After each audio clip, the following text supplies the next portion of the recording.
नमस्कार. मराठी मनोरंजन विश्वातून एक धक्कादायक बातमी समोर आली आहे.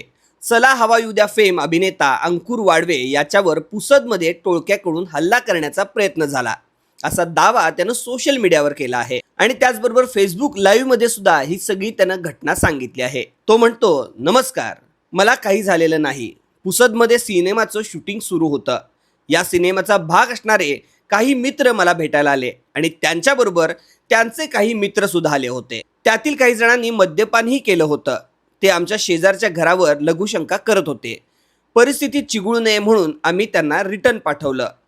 तिथं एक मुलगा होता ज्याची चूक होती. तो एकटा 30 ते 40 जणांना मारण्यासाठी घेऊन आला. यावेळी त्यातील काही लोकांनी मला ओळखलं. परिस्थिती आणखीन चिघळू नये म्हणून ते प्रकरण मी तेव्हा सोडून दिलं. सकाळी मला जाणवलं की पुसदमध्ये गुन्हेगारी वाढत आहे. मी पोलीस स्टेशनमध्ये संपर्क साधून तक्रार दाखल करायची आहे असं सांगितलं.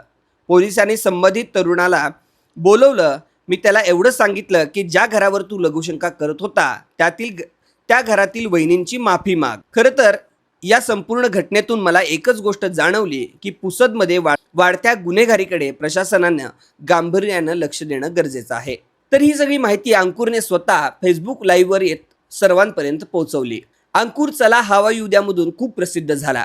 विनोदी सादरीकरणामुळे महाराष्ट्रानं त्याला डोक्यावर उचललं. शारीरिक आव्हानांवर मात करत त्यानं मनोरंजन क्षेत्रामध्ये स्वतःची वेगळी ओळख निर्माण केली आहे. त्याचबरोबर अनेक चित्रपट आणि नाटकांमध्ये सुद्धा त्यानं कामं केली आहेत. गावठी, निम्मा शिम्मा राक्षस, झोल झाल यांसारख्या चित्रपटांमध्ये तो दिसून आला आहे. तर नेमकं या प्रकरणाबद्दल तुम्हाला काय वाटतं हे कमेंट बॉक्समध्ये कमेंट करा. धन्यवाद.